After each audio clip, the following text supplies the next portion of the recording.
Welcome back to Unscripted Gaming. My name is Josh, back from holiday and craziness, joined as ever by my esteemed colleague Ray, Hello. and having the week off, Mike, out of town, enjoying some sunshine. Well, Mm-hmm. sort of, but beach. Kinda. Not being at home. Not being at home. Yes. We'll take it that. Him and the family are just taking some time off. Yeah. So I was able to make it back, and apparently Mike doesn't like me anymore, so he left the entire state. So I'll deal with that in the best way that I know how. I won't process that with you guys right now. So You guys don't even live in the same state. What are you talking I about? mean whatever, it's fine. State podcast, Oh, it's all we all, the for people that don't know or are new to the podcast, we all live in different states. They're close to each other, but they're all different states. I mean that's neither here nor there. Let me have Okay. my existential moment, okay? That's all I'm Oh, asking. uh, sure. I miss my friend. That's all.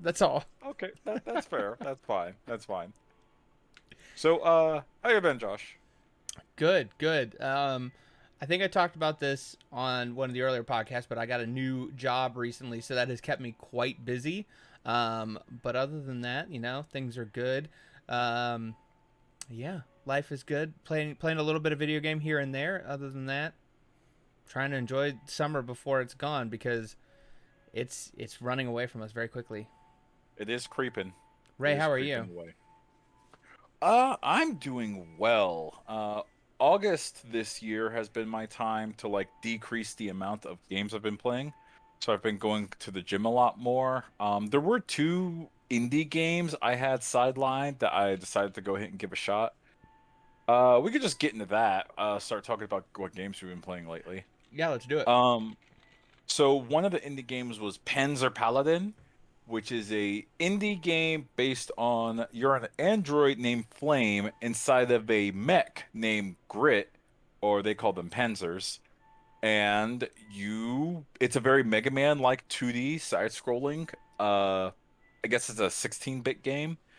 Looks very 8-bit, honestly. And play the game and you get weapons and you can break the weapons by breaking them. You cast a magic spell that either buffs your mech or does damage to the world around you, or it negatively impacts the enemy in some way, or makes the next weapon you're about to use more powerful in some way. Or you just keep the weapon. You get different sorts of weapons throughout the game, and they have fun with it. You get swords, hammers, hockey sticks, police batons, daggers, katanas. Like name a type of weapon, and it's probably in Panzer Paladin. They have tons of different ones. And there's a weapon editor mode. So if you feel there's not enough weapons, you could go into it, and if you're good with pixel art, you can make a weapon. So I've seen some fun ones that are like, oh yeah, that is clearly the Buster Sword from Final Fantasy VII. And it's called Buster Sword. And when you break it, it gives you like more power. Or there's some that are like, ah, yes, I recognize this. This is the saber from the Mega Man Zero series. That's kind of cool. Or since it's just pixel art, one of them is just called Zengatsu. So it's literally just a pixel art of the character Zengatsu from Bloodstained Ritual of the Night. And Just the actual character. one of them was just called Hero of Time, and it's just a pixel art of Link. And you could just swing the pixel art of Link as a weapon. So the community's out there having fun with it, and it's a good time. I recommend it. It's quick to beat. There was Is another. this is this on Steam, Switch? Where are you playing it? So you can get it on Switch. You can get it on Steam. There's a PS4 version. I think there's an Xbox One version. I got it for Steam for like $5. That's not Definitely bad. worth five or $15. I forget one of the two. Still not bad. Definitely worth the cost of entry. I just checked Um, on Game Pass. I don't think it's on there, at least on the PC side, but that doesn't mean it's not on Xbox or anything like that. But I'll have to check it out. yeah, I highly recommend that, especially if you like side-scrolling platforms like that. Another one I played is Luftrazas, which is another pixel art type of game. It's been around for a long time, since 2014. Yeah, I remember It, hearing a lot of discussions about that. Around the time that game first came out. That was a very popular game at the time. Yeah, I don't know why, because you could do everything you want to do in it in like 4 hours. I guess it's just like getting high scores or something like that. I don't know, but by the time I hit like 4 hours in the game, I unlocked like the best weapon. You unlock like the best engine, the best body for the planes. And this is what it kind of is for people listening. You build different sorts of, they're called Luftwaffes or planes, warplanes, German-based warplanes. It's a very fascist type game, but there's no Nazi symbology. We're looking past that. Yeah, Uh, we're just fascists. That's all. they're just probably fascist. Um, Fair enough. but but you're building different planes, getting better scores. It controls a lot like asteroids. If asteroids had gravity to it, that's the best way I could describe it. Okay. And different weapons have different effects. Some different engines have different effects. The bodies of different planes have different effects. You can make one of the bodies of a plane just a nuke, so that when you get killed, which you will eventually will in the game, the plane just blows up and clears everything on the screen because it was a nuclear detonation. The less time you spend firing, the more you're playing like self recovers, it self heals. It's fun, it's fine. It's really quick. You can do everything you want to do in the game in like one sitting, in my opinion. But I got it for $2, well worth the $2. And finally, I've been playing a bit of Destiny 2. I want to go ahead and play Volta Glass with Mike and the other Destiny people. And I I decided like, okay, what do I got to do? You know what? I have to force myself to actually get better in the game, so I'm not like the one heel dragging everyone down.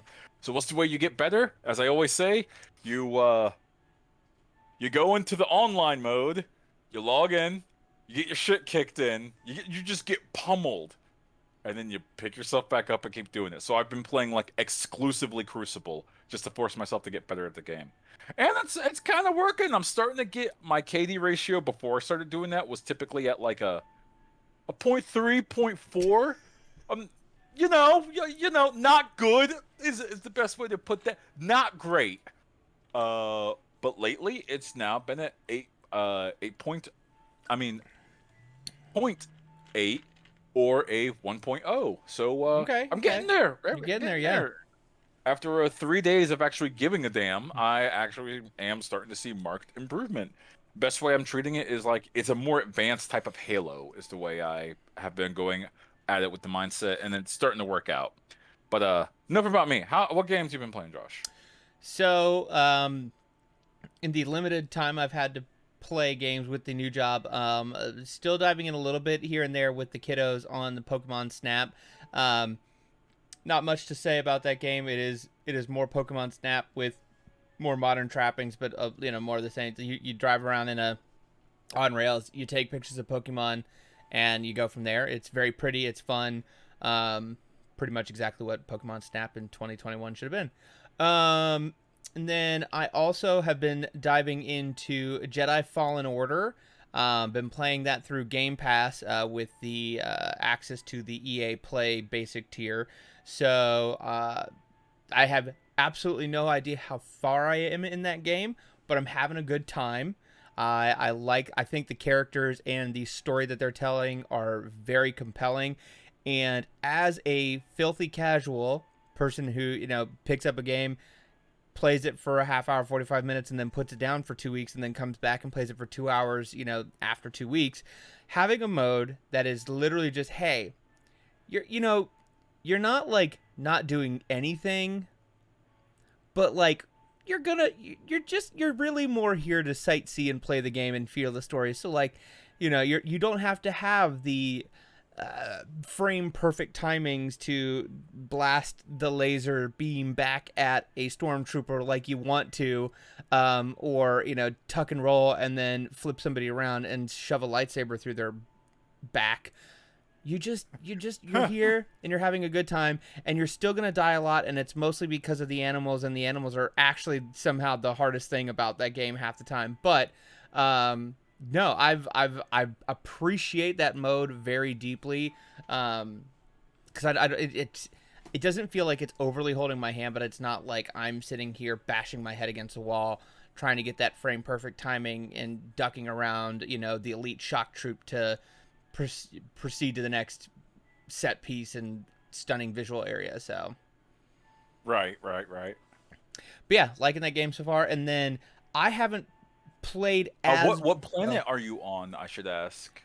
um the I just went back to Torva Nor whatever, wherever the Imperials are doing like digging operations on the Tomb planet.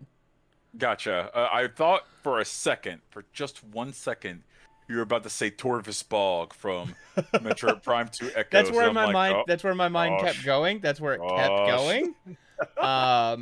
But no, that unfortunately I'm not on Torvus Oh, Bog right yes, I now. have to fight the Alpha Blog, the best boss in Metroid history. Oh, I hate that thing. God. So yeah, been playing Jedi Fallen Order. Very much enjoying that so far. Going to keep with it for a little while. I really want to see, this in between, the original trilogy and the prequel trilogy, and like the kind of weird sort of insurgency resistance fighting that the remaining, Jedi that were scattered around. That time period very much interests me. So here, it's getting to experience a story told in that era, that time period I quite enjoy. So, Mhm. and then the last game, my wife has been playing more of this game, but I have been experiencing it through her, either watching her play it or, sitting down and discussing and helping her. So, the game is called 12 Minutes. It actually just came out a few days ago. It's from this, I think, like one-man studio or very, very small operation. It's been in development for a very long time. But it's actually got a surprisingly interesting cast. James McAvoy, Daisy Ridley, and Willem Dafoe are the three major Whoa. voice actors for the game. Um, Wow. but essentially, you play James McAvoy. You and your wife are this man who is stuck in this 12-minute time loop with your wife in your apartment, before a cop comes and basically arrests and kills you for a murder that your wife supposedly committed. So the whole thing is, you are aware of the time loop and the other two are not, and you are trying to, using it's a point and click over the head adventure game, trying to figure out, interact with the environment, learn things, bring it into the next loop, that style game. So she's playing that, very much enjoying that so far. I messed up, but also not really, because it's an indie studio and I'm happy to contribute. But I bought the game for her on Steam, thinking it wasn't coming to Game Pass. It came to Game Pass. It came to Game Pass. But that means also I can just play the game on Game Pass if I need to, try and figure out the game myself, or want to move at a different speed and not mess up her save, because that would be bad. But yeah, so What's interesting about this game, I just looked it up, is they're not updating the website. I guess it really is just run by one guy, because it says like, yeah, pre-order on Steam, but it came out like days ago. It's like, oh, all right, yeah, it's probably literally just one person that's just like in a panic trying to make sure I mean, the gears are turning. honestly, like, following the project was a lot like following AM2R, just not as drawn out, obviously. But it's like you would Okay. get a post talking about the things in the tech and whatnot that he was working on, and it would go silent for a long time, and there'd be another post, and then it was like, oh, we're reworking this, and then it's like all of a sudden, like, oh, by the way, Xbox is participating, and Daisy Ridley, William Dafoe, and James McAvoy are joining the voice cast. You're like, what is happening here? Like, how did this one guy making this like little tech demo that was featured on Giant Bomb Unfinished, like in 2013, 2015, suddenly have these? It's been a fascinating ride, just following the development. That's where I'd love to hear more about that just learning more about that development process. But game's fun so far, very interesting story, so very excited to see where that goes. And yeah, I want to know where the person got the cash to hire 3 high-tier voice actors. I think Microsoft. Like, You think Microsoft paid for I it? want to say Microsoft or some big studio like assisted in the project at some point and helped him get those voice actors. And the fact that it's on Game Pass now makes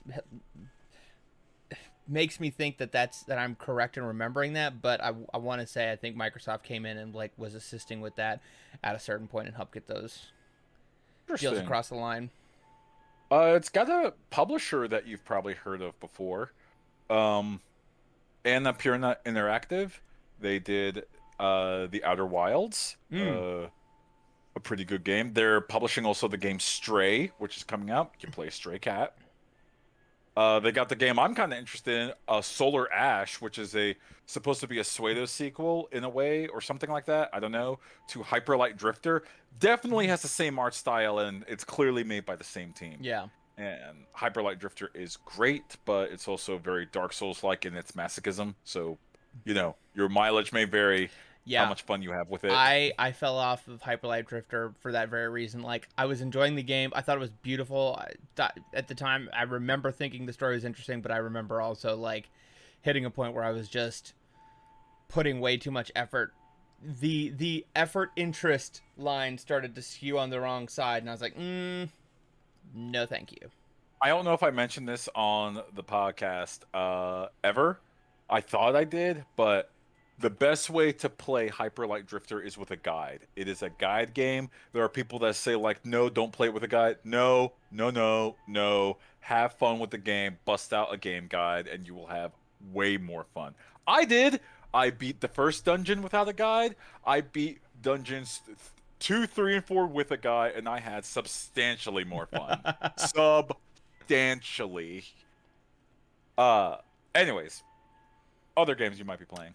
That is 12 that. minutes is interesting. Yeah, 12 minutes is interesting. I'm very obviously, especially because I've been following and my wife has been following this project for a long time because she very much likes suspense, point and click adventure, mystery games. Like that is her wheelhouse. So when I told her about this, every 6 months she's like, "Hey, where's that? When's that game you told me was coming out in like 2 months at?" And I'm like, "Oh, it's coming. I promise you." So, How um, long was the development of it?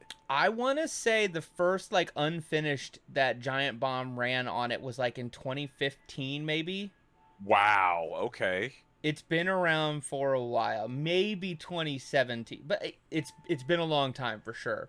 Um, but yeah, so that's been the extent of what I have been playing so far in the last few weeks here, and a bit of Okay. All Destiny right. 2. Jumped into Destiny 2 with you the other night. Mm-hmm. Still fun, still bad at it, but yeah, hanging out. Destiny 2 is a game. It acknowledged as a game. And the season is almost over. I know Mike would love to tell us about the season, but I'm not as educated in that. So we're gonna move on from that topic. Yep. I'm so Real sorry, quick. Mike. Quick look EX 12 minutes giantbomb.com. April 16th, 2015. Wow, that's dedication. Credit to them. Yeah. 6 years is a lifetime of game development. Holy crap. And you wonder how much time was put into the fact that they had to build enough to bring, and actually play with Giant Bomb in 2015. So how many years went in before that to get to that point? So That's very AM2R like, honestly. yeah, that's why I made that comparison. It is very much like that in the weird indie development cycle of like, hey, we're following this one guy. Probably not going to happen, but it'd be really dope if it did. Yeah, yeah. And good for them that it happened. Yeah. Josh, speaking of things that happened, it's an awful segue, but there it is. Wow. How familiar are you with Among Us? Among Us, I'm pretty familiar with the game. Okay, cool, It cool. is a cult sensation in the pandemic life. So Mm-hmm. cross platform, very exciting. It does have I very good cross-platform I support. That mean is. so with the new job, I was traveling for work a couple weeks ago. You all Mhm. were playing Among Us on Steam and on the Discord, and I was like, well, I can't get Steam on my work computer because it's really tied down pretty tightly. But what if I downloaded Among Us on my phone and played that way? And you know what? It worked. It wasn't the best experience just because touch controls for that are a little iffy, but like it worked just fine, and we were able to play the game, and it was fantastic. So yeah, I'm familiar with Among Us. Oh, okay. And yeah, I think it's really cool that you're like, hey, I want to join in the boys and playing this game, and as long as you have your smartphone and the app, you can. Yeah. And that I think that's dope. Um, that's good. That's good crossplay. How familiar are you with Fortnite? Oh, one, I don't like where this is going, but two, Oh, two, I mean, I'm aware of Fortnite's existence. I have played a very minimal amount of it. Um, I know that there was a rapper who did a concert in it, and that's that. And Will Smith is coming to Fortnite. I know that much. wait, really? Yeah, Will Smith. Will Smith is coming to Fortnite. You know, being that Master Chief is in Fortnite, this really shouldn't surprise me at all. Like, it just doesn't. Yeah, I don't care. And by the way, it wasn't a rapper. Was it a rapper? I know Marshmello did a concert in Fortnite. Did someone else do it? Yeah, I forget his name. He's the guy that that first guy that they did a McDonald's meal for. I want to say Travis something. I thought he did a concert in Fortnite. Hmm. The only concert I'm aware of is the Marshmello one. But tell you what, I don't follow Fortnite that much. To answer my own question, I play Among Us about as much as you guys have, and that's about it. And I played about, if you look at my in-game clock for Fortnite, it says about maybe 5 to 6 hours. So I hopped in, I got the basics of it down. I said, "Oh wow, I actually don't like this." And after a while, I just stopped playing. Um, well, I'm in the minority of in the realm of video gaming. I'm not in the minority for my age group. Most people in my age group absolutely do not play Fortnite. That's for the kids. The kids love the game. They love the shooty. They love the fish bowl. They love dropping into Tomato Town. It's all great. Um, Make yourself sound older, Ray. I I could try. I hear that there's this guy named Marshmallow. What's he have to do with a Fortnite? Yes. By the way, Travis Scott, April of 2020, did a concert in Fortnite. Okay, there it is. Well, Big Games, who's still in a lawsuit with Apple, decided they are just going to rip off Among Us. There's a discussion to be had of like, well, they're not really ripping them off. No, I don't want to hear this discussion. This is not up for debate with me. They went in, they made a mode called Imposter Mode. Like already, like alarm bells are flying off. And in that mode, you start building. You start going around. You're not even a battle royale. You're going around doing your tasks, not on a spaceship, but on a submarine.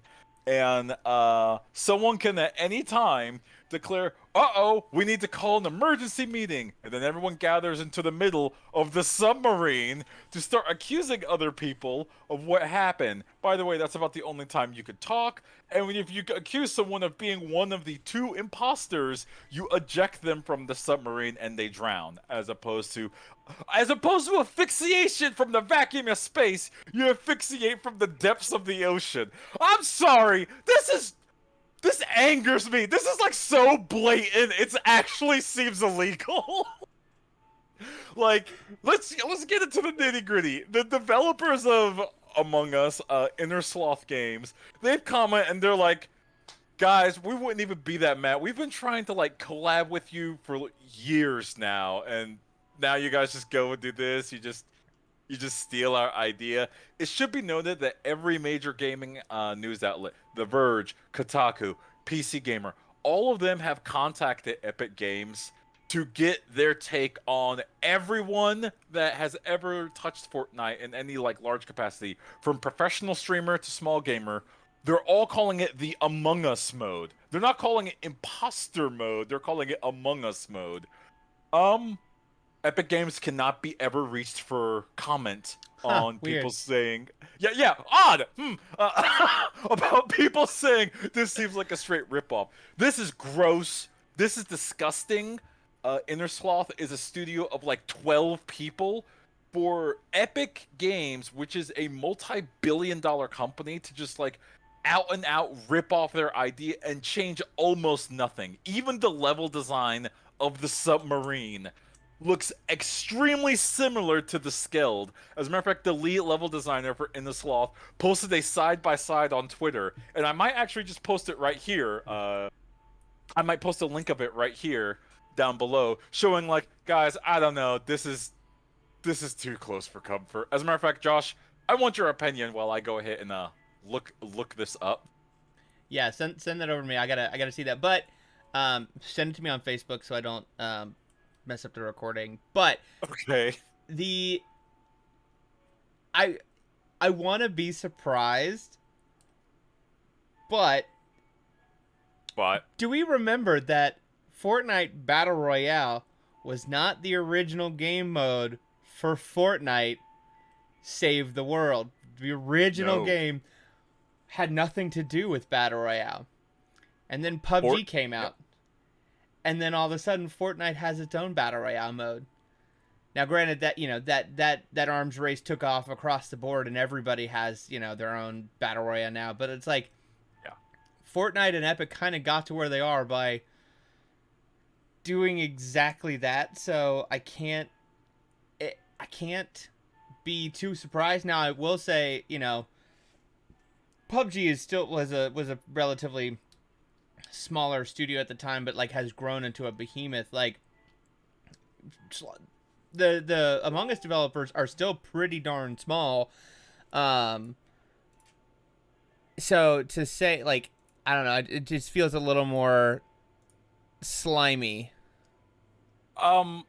Here's Oh, my okay. my. I don't even have to see the other video. Like I don't have to see the other picture. Just say, oh my god, it's identical. Well, no, no, I sent you both so you could make a side by I side, don't need and to. it's It's like identical. It's it's identical. it's just the same thing. They copy pasted it straight up. Look at that. Look at it. What am I supposed to say? What is anyone supposed to say? It's it's the same. It's the same picture. It's the same. Um, That's gross. I wanted to say like, okay, I wanted to do the defense of Fortnite versus PUBG. PUBG is not Fortnite. Fortnite is not PUBG. I don't think those are exactly the same thing. No, I You've mean, played PUBG. We've played dozens of hours of PUBG. Um, and I know you've played a little bit of Among Us. I don't think we ever played that together. The point being is like the skills that you take from Fortnite do not apply to PUBG at all. It's because PUBG actually uses like a specific type of like realistic weapons ballistics or as close as they want to get. If I shoot at someone in PUBG, they don't automatically erect a four-star hotel around them to stop any more shots from coming in. Um, Hit confirms, death confirms, all that stuff from PUBG to Fortnite, all of that is completely different. They're completely different games. They're similar in the fact that they're battle royale, and that's like literally it. Even the very simple, stupid stuff like the pan, the fact that you have a frying pan on your hip and that deflects some bullets, it'll actually deflect the whole car in PUBG. If you try to run someone over in PUBG and they hit the actual pan on your character model, it does zero damage to you because the pan is modeled to be indestructible. That's fun. That's not in PUBG. They have completely different things and mechanics. But this is just no. they didn't even try and make the rooms different shapes. I think that's a bad map comparison. I'll send you another one. Fortnite Imposter. And yeah, if you go to any like YouTube channel asking what's this mode like, all of them are gonna say it's Among Us in Fortnite. And I actually think the devs are okay. I don't know how to put this appropriately.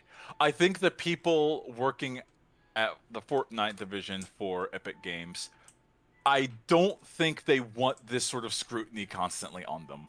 I don't think they're like, everyone's just calling it the Among Us mode. Is it keeping us popular though?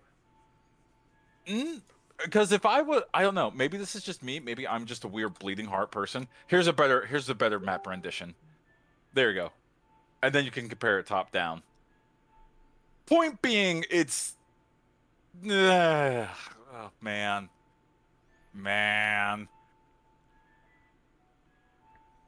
That's not as blatant now. looking at it because the one you sent me, I was like, that's just the map for Among Us.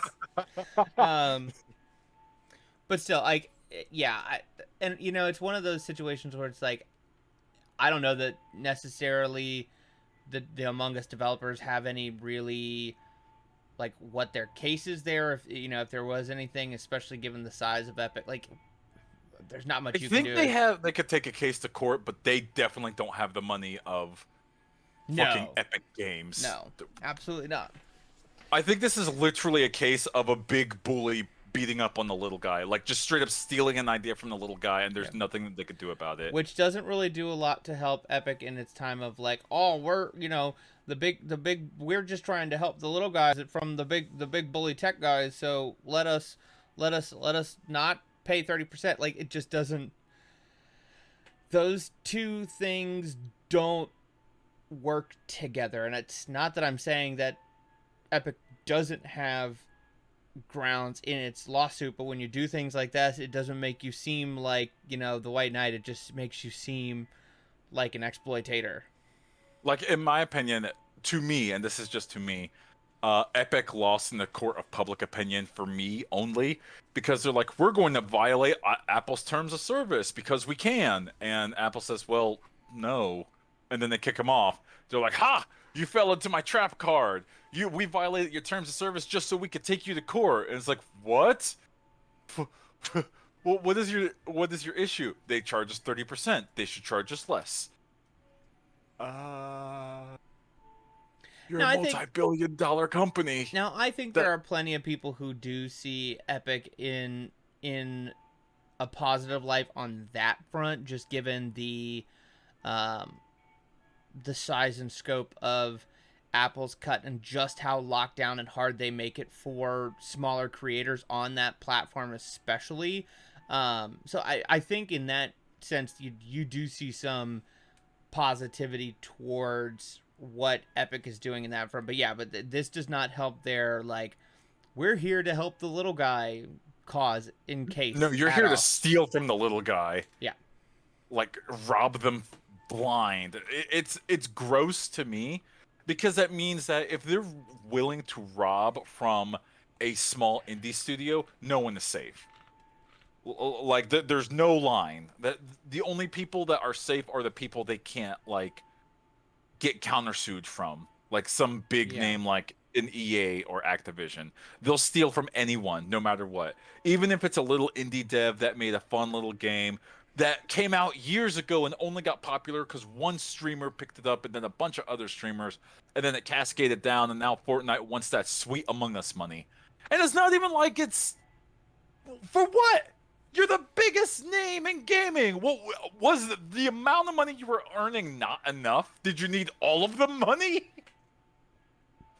Anyways, that angers me to no end. But we don't have to harp on that topic for too long. Josh, I know you have a burning tech minute. I know you do. I know it's in the can. Go ahead and just get it out. For Oh, there Josh's. it is. Time for Josh's. Time for Josh. Time for Josh. Time for Josh's. Josh's Tech Minute. The best part about this right now is I'm having some audio issues, so you can't hear it right now. I could hear it, and it's on the video. But you're going to have to go and specifically remember to get that and play it and splice it into the audio. And again, I like how Josh always has to remind me that I have to go out of my way and put in his dumbass song of "It's time for Josh's dun-dun. It's time for Josh's." I hate that song. While you start this, I'm getting a beer. I don't have to listen to the very first couple seconds of this. All right, so a lot has been happening in the tech world. Actually, just the other day, we had Intel's Architecture Day 2021. So we are finally getting details on the Alder Lake CPUs and Intel's next generation finally getting off the 14 nanometer plus that has been around since almost 2015, 2016 in the Skylake days. So some of the big takeaways from this is they're going to kind of be following AMD's lead a little bit, kind of what we suspected, and moving to a chiplet design, and really getting more in depth on the big core, little core, or as they call them, performance core, and I can't remember what the E is, but the big core, little core architecture, and having devoted big power hungry cores that are there for heavy computation, for rendering, for games, things like that, while you have these low end, low power cores that are going to handle a lot of the system resources, web browsing, and whatnot to try and free up some of that, but also make their CPUs more power efficient, which has been the biggest problem for Intel in the last few years, especially being stuck on that 14 nanometer. Since they haven't had a lot of process changes, but they need to keep the clock speeds high, they've really had a hard time with thermal throttling and keeping the power of those packages reasonable enough for a desktop CPU. They had some other things that they were talking about. The Intel GPU is actually, getting pretty close to launching as well. They had a lot of data center information.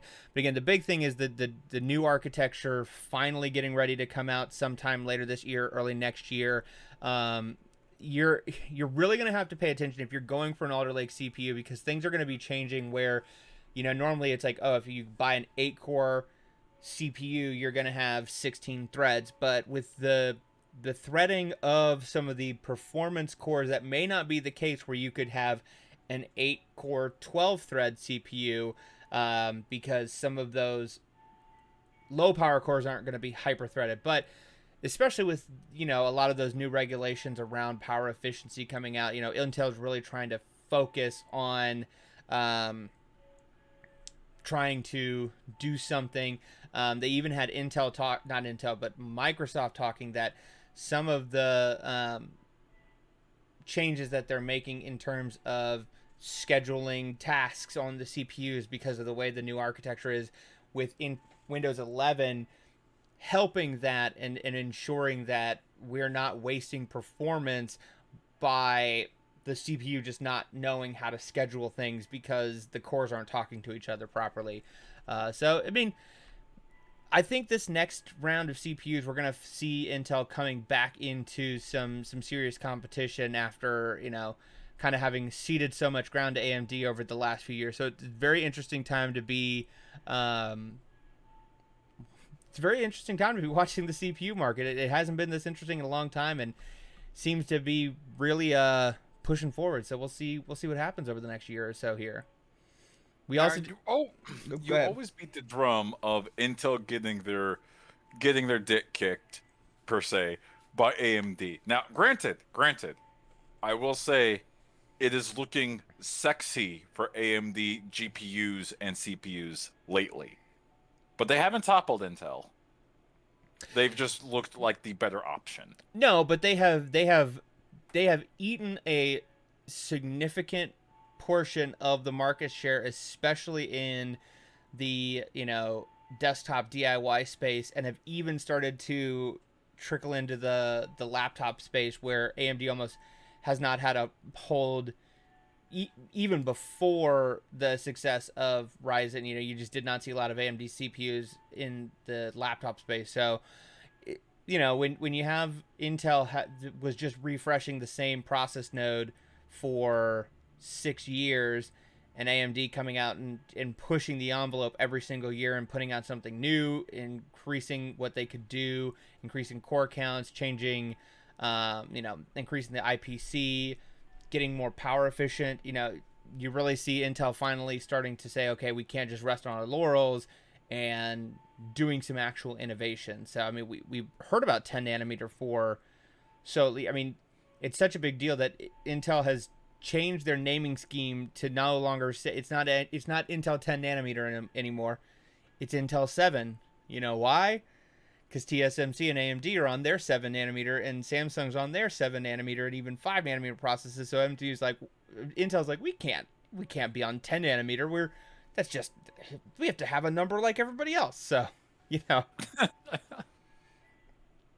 But to what end? Like, having smaller nanometers doesn't intrinsically mean that you're going to have a better processor. No, not necessarily. But it does change the way that your architecture is.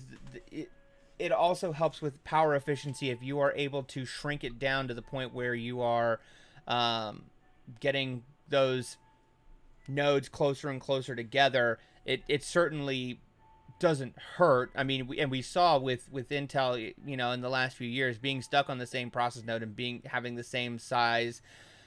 There was only so much they can do it. Yeah, they squeezed a lot of performance out of it, but at a certain point, they had to shave 2 extra cores off, or they, had a 195 watt part that boosted up into the 250 watt, and you really needed to have some exotic cooling to get the most performance out of it. So yes and no. I mean, those process changes do have an impact. It's not, it's not always like smaller number equals more better, but it doesn't hurt either. Now we are getting to the point where we are going to start seeing diminishing returns. So, there was reading some stuff about the things that they're looking at in the future of doing more chiplets, or ways that they're going to stack things that will kind of put the silicon in a weird 3D space where you have stuff on top of each other, even different than it is now. That will kind of take the point, because if we get much smaller, past I think 5 or 3 nanometers, we're going to get to a point where some weird stuff happens and things will be able to swap between the gates, and we're going, you'll be in a point where it's almost too small, where things happening at the quantum level are getting funky in those CPUs without some major changes. Okay. Now, wasn't there an issue, or isn't there an ongoing issue where silica, for some reason, is just running dry? So there is a, obviously with just the supply chain issues around the United States and the world, yes, that has been a problem. There was actually a big problem with Taiwan and TSMC. There was a big drought, and obviously you need to have a lot of clean water when you're running your foundries. So there was a concern there that because of the drought, production was going to be slow. But I don't know that there's necessarily a silicon shortage that's going to be impacting processor production and development like in the near term, but definitely something that folks are looking at. There was something about a new flexible CPU that's built on a plastic process rather than a silicon one. Very low power, but something that could be highly mass produced and put into very thin and small applications. They were talking about like little processors that you could put in a milk jug to tell if it had gone bad or something like that. So, they're definitely researching into ways to get past or beyond silicon, because that's definitely something that is a concern, but not like an immediate threat. Okay, gotcha. Because that seemed to have been like a ongoing concern all of last year, and I don't think it was just pandemic related. I think it's actually like a supply chain shortage issue. Yeah, and I mean that's certainly there. Getting those kinds of materials, the extraction and mining processes is definitely a challenge. But We should stop that. yeah, we probably should. We should really stop that. But but Ray, what if? But I need to. You gotta get it. You have to have a faster computer all the time, always. I can make a decent argument that we really should have stopped at like the 1080 Ti. I think that was the peak of where we were seeing with like legitimately good gaming. Like there's a large argument. I think I was talking about with you the other night of like anyone that says I need to see my games in 4K is bullshitting you, to a certain extent, because there's not that many rigs right now that can efficiently run 4K 60 frames per second. Like they could try, or it's like a 5K $5,000 rig or something like that. And even then, like there's not that many games that will run that well. Like the game itself might not be optimized to consistently do that. There's so few.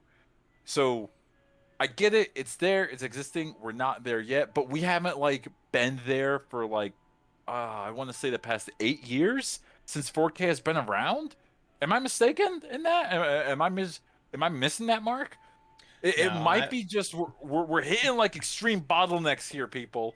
And the extreme bottlenecks are like getting us diminishing returns. I mean, that's why there's been the focus on ray tracing, because the traditional raster process has, people know what it is, and there's only so much you can continue to push that and get any appreciable difference and growth out of it. And I think that's one of the reasons why the new cards have really been focusing on ray tracing, because it's the only way that you can continue to push that envelope. But I would agree with you. I mean, the reason I am upgrading my computer is not to get prettier graphics, it's to do better production stuff. I want to be able to record better gameplay footage and edit these podcasts better and do a little more. I want to do that kind of production work. So I'm not even like, I have a 5700 XT or whatever, 5700 XT in this. It's perfectly fine. I run my games at 1440p, 100 plus FPS, medium to high settings depending on the game, and that is more than enough. Yeah, there's I think the only game I played lately that gave me legitimate trouble, um, processing wise, was Resident Evil 8. Actually, I don't know if that game is well optimized because was not well optimized on my PC. I kept having to mess with it up until near the end of the game. Like I just don't know. But I want to say it was me, but I popped in and as I was saying before, I was playing some Destiny 2, bit of an older game, came out what, 2017, Yeah. 2016, something like that. Uh Still runs fine, 60 frames per second, 1440p, looking good, playing well. I Yep. don't know what to say. Yeah, that's one of the reasons I fell off control a little bit. Is I kept having I could not find a Oh, place. control's a nightmare on the PC. And I hear it's even worse. Like, it's not great on PC in general, but it's even worse on AMD. So like, even on medium settings with 8 GB of video memory, I was pushing into memory errors because I was running out of VRAM. And I was like, I'm very interested in where the story is going, but I cannot stop every 30 minutes to try and like dial in these settings so it doesn't keep pushing my, you know, 8 gigs of VRAM to the limit. Like, it wasn't worth I'm it. so sorry. I thought I talked about the podcast, but if I didn't, I should have warned you. Yeah, that game is so poorly optimized for PC. It crashed on me all the time. And I'm talking like reset back to like it's got a very generous checkpoint system. I'll give it that. But there was nothing I could do to help that game. Even near the end of the game, I still was running into crash issues. So I get it. I totally get it. It's not a long game. It's not like 80 hours or something like that. So it's a good story if you want to push through it. But I yeah, mean, I get maybe it if you maybe fall maybe off. there'll be some patches that have come out more recently after Jedi Fallen Order. I can give it a try, but yeah, no, I definitely see what you're saying. But Intel architecture day, very interesting things. It'll be also interesting to see what how AMD responds, because there have been some rumors about well, the 5000 series Threadrippers that'll be coming out soon, but also the what does the next what does Ryzen 6 look like?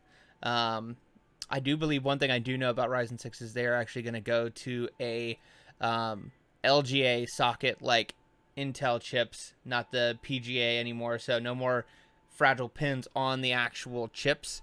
But yeah, it'll be interesting to see what AMD does to answer those when it comes time for them to refresh their CPUs. The only other thing I wanted to talk about in the tech minute, and I know this is a little past, but there's been a lot of kerfuffle about some California banning gaming PCs, which has just been a I saw that. ridiculous. Oh my god.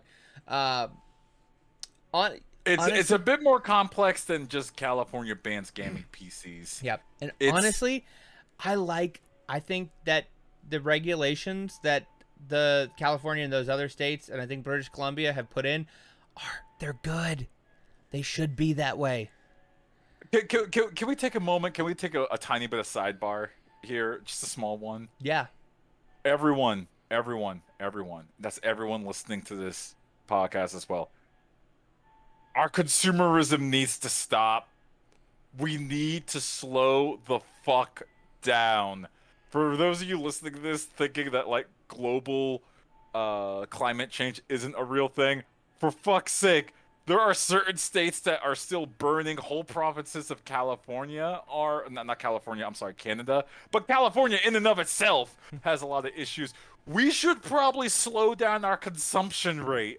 Oh my God. Like the people that get are like actually angry over like the new gaming PC regulations coming into California. One, it's a little bit more complicated than like all gaming PCs are banned. It's like no, all pre-built gaming PCs are. And it's not even You, all pre-built gaming PCs. It's all pre-built gaming PCs that do not meet certain efficiency requirements. And yes, you can still get a mid-grade. you can even get a you okay, here's the thing which really upsetting is the consortium that helped make the regulations contained what company who made a big kerfuffle about their Alienware PCs not being available in Canada? That's right, Dell. Dell was Yeah. part of the group that set the regulations. They knew they were coming, and they still did not make any changes to make their PC, a few SKUs of their PC compliant in California Mhm. because Dell is incompetent and terrible. But Incompetent. I mean, it's mostly like, hey, 80 plus bronze is probably not efficient enough in 2021 and moving forward. And if you are doing certain like certain high end components earn you more wattage and more threshold or meet the uh, upgradable computer specifications that are laid out in the regulations and let you more in the power budget. But it's like the thing isn't the computer while it's running, because you know what, we usually when the computer is running and you're doing a task, you're playing a game or something, like yes, there's more power going to the system, but you're actually doing something with it. The big thing this is trying to tackle is a computer at idle, a computer where you're doing no task and you have walked away from, and it is continuing to run and consume power. Because right now, at the pace of increasing computation, by 2040, I think, there will be more demand for PC power than is being generated, like Mhm. on the grid. So, Well, it's not just that, and this is me being kind of a jerk about it. And this feeds back into you, sir. It's the crypto mining as well. Like, crypto mining is fucking us over as a species. It is. We are making funny money. What was it? Dogecoin itself used more energy last year than the nation of the Netherlands. That's absurd for a currency that doesn't even exist technically. Like it exists because people say it exists, but it doesn't really. You could just say no, it doesn't, and like that's the end of it. It's gone. you could do that with cash too. The You could government. do that with cash. You could do that with cash, but at minimum, the U.S. government has the backing of the U.S. military to say yes, it does mean something, and that's the end of that discussion. You can't do that with Dogecoin. There's no Doge army yet, but shit, never be. Daddy Elon's gonna change that soon. Fuck him. Fuck him and everything about him. Hey, But no, I mean, like all I'm saying is I have a wallet that has bitcoins in it, and I went to a merchant and I said, "Hey, have these bitcoins and then give me a product," and they did it. So, no, I get it because when I think it was last February, me and Mike we hopped into the Robinhood app. We threw a couple bucks into Dogecoin. It exploded, and I said, "Yes, I would like that to be actual money now," and they did it. And I was like, "Oh, right, money isn't real. Cool." This imaginary coin with a picture of a yellow dog on it apparently means something. It doesn't. It's all a scam. It's all a big scam. But that said, the type of consumption rates that we're having, and even to the point where people are saying like I need the latest and greatest GPU for XYZ reason. Um, Maybe no. Like I know this sounds like very authoritarian of me, kind of, but maybe we could slow down a lot, because I would like. There's a couple podcast members here with kids. I would like to have kids myself. We all want to have families that want to grow up with the earth not being on fire because we wanted to see our games in 4K. Can we have that sort of like inner revolution, or not revolution, just like realization of that? That's maybe a bigger topic than for our dumb little podcast, but like seriously, let's tamp down. Let's calm down a little bit. It'll be all right. It'll be okay. The PC that you could buy pre-built off of Alienware.com or iBuyPower, that's gonna play any game that you're gonna fucking want to play on it just fine. Let's face it, you're buying it for Fortnite or Apex Legends. Gonna be fine. Most of that processing power is done on the server farm somewhere else. Yep. Anyways, I mean that's all. that. That's me off my No, soapbox. I did that. You know, no, I did that calculus too, and I was like, okay, I've got the cash in coin to upgrade something about my computer. You know, for one of the two big components, and it's like, okay, I mean, I could make my games look slightly more pretty, or I can give myself more practical applications and, you know, do more work and do more things for the podcast and other things that I like to do. And it's like, okay, but also that the CPU and the motherboard that I have that I'm going to no longer have use for, like I either sell to somebody to continue to expand that part's life, or hey, you know, there are a couple of projects where, you know, I'm thinking about putting a NAS together or something like that. So the components that I am replacing are still going to have function. They're not just going to a landfill. You know, somebody, whether or not it's me or some other human being out there, is going to continue to utilize those parts until, you know, hopefully they are run into the ground. And definitely something you need to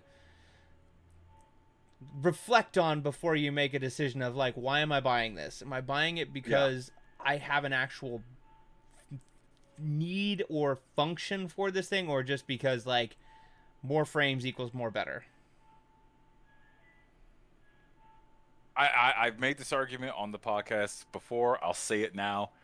Anything above 90 frames per second, and unless you're an esports player, you literally, physically can't tell the difference. If you're saying I need my games to be 150 frames per second, you're lying. Unless you're literally getting paid to watch it that be that fast. And even then, jury's still out that you're actually seeing it that fast. Thank you, Felix. He agrees with me. See that? Anyways, you got anything else to add, Josh? No, I mean, you know, those are the two big things happening in the tech world at this point, that I can think of. Ray, is there anything else on your mind that you'd like to discuss? Not gaming wise, no. No, we are good. We can go ahead and wrap it up here. Perfect. Well, for the next time that there is a hot Josh's Tech Minute or any other fun things that we discuss on this podcast, you know where you can find those at? Oh, I do, but tell you what, tell me again in case I forgot. unscriptedgaming.com. You can go there to find links to all of our video, social, and audio feeds. You can get us on Facebook at Unscripted Game Podcast, Twitter at unscript_gaming. We're on SoundCloud, Apple, Google, Stitcher, Pocket Cast, everywhere you want to be. Get us in your ears, get us in your eyes. Thank you for watching Unscripted Gaming. My name is Josh. And my name is Ray. Peace.